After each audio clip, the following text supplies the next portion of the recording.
Again,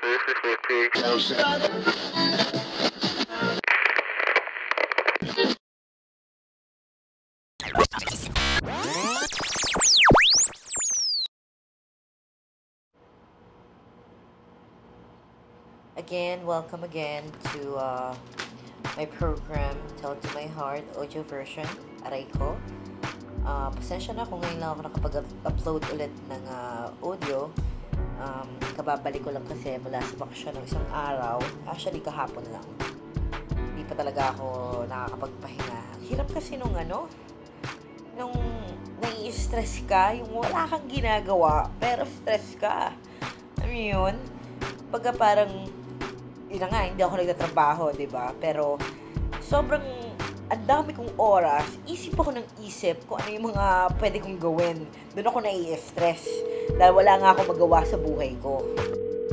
Parang, papasok mo na tawag?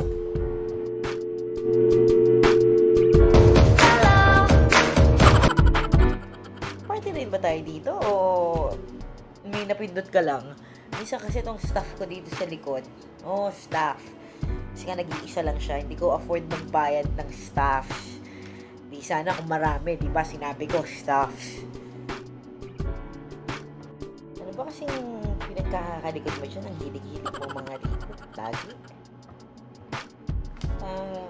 Pasensya na dun sa mga sumulat kung ngayon ko lang mababasa yung mga email ninyo. Ito nga, pinrint ko na nga. Ang daming sumulat.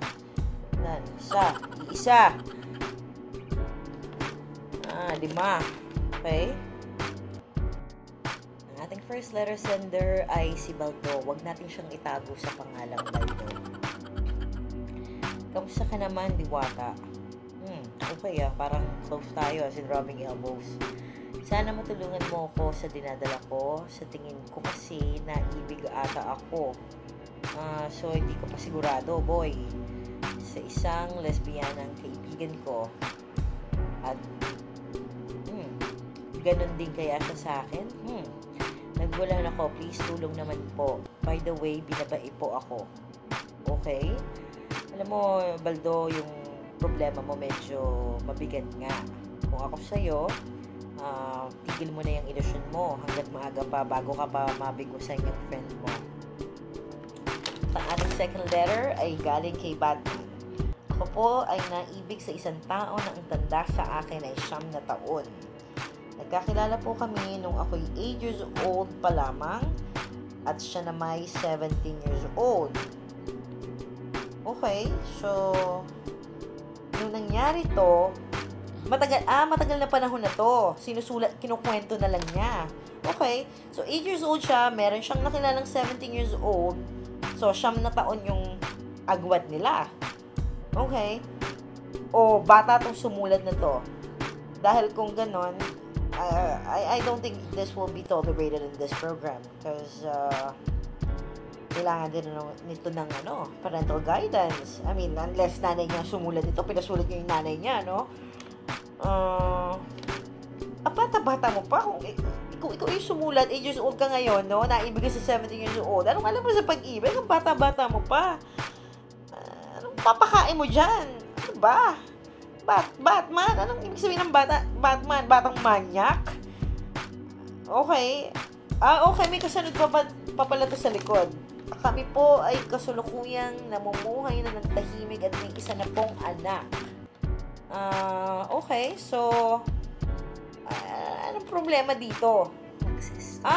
Okay. So, success stories ba natin to? O, diba? May success stories pala tayo. Hindi ko alam. So, ayun. I mean, yung mga taga-subaybay pala dito sa program na to, hindi lang pala lahat bigo. May mga successful din pala. O, diba? O, yung boses ng PA ko no? Parang, galing sa lupa. At ang susunod nating liham ay galing kay Cherish. Ako po ay isang contract worker dito sa Japan bilang isang kamasan. Parehas ba yan ng nakama at ikinama? Joke lang ha. O yung tinatawag nilang transgender entertainers.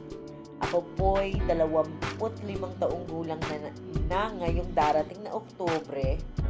Hoy bakla, advance happy birthday! Malapit na yon ha?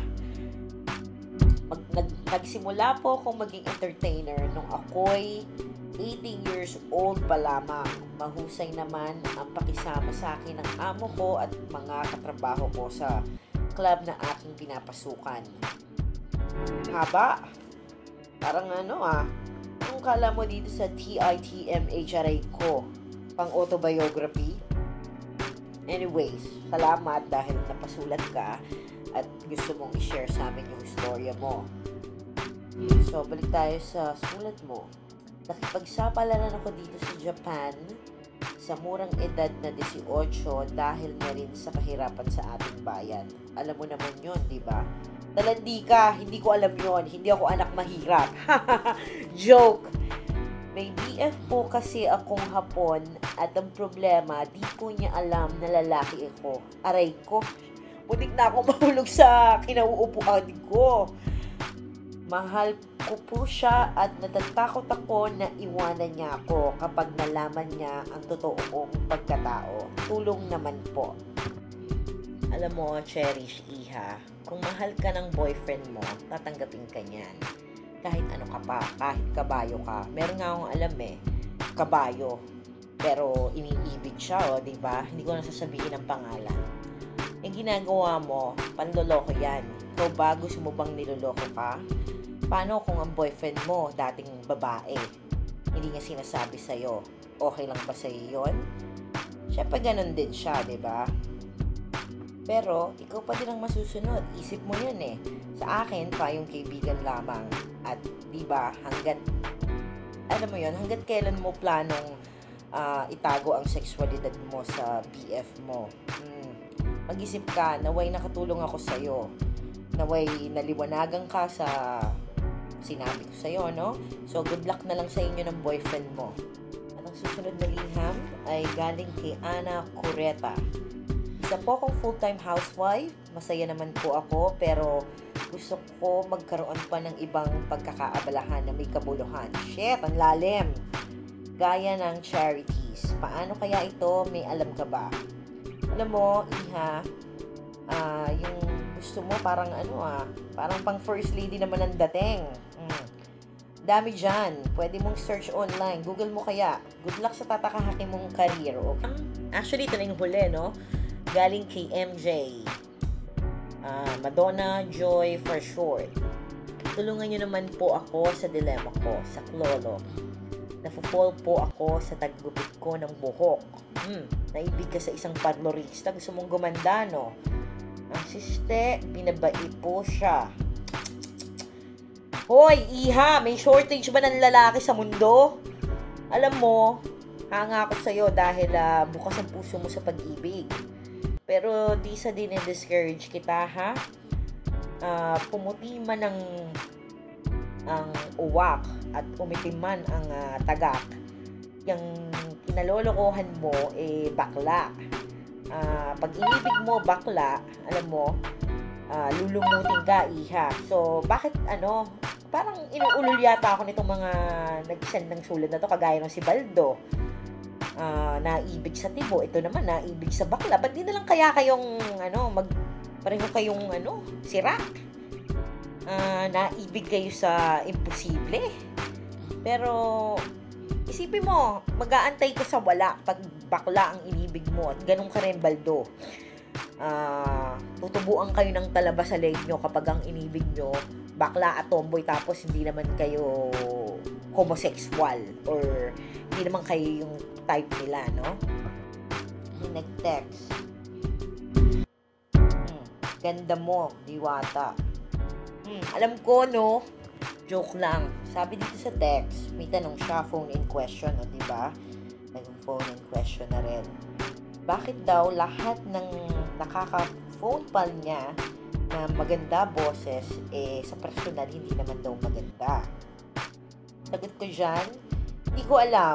Baka nagkakataon lang kasi ewan ko, ha, hindi naman porket maganda yung boses mo maganda ka.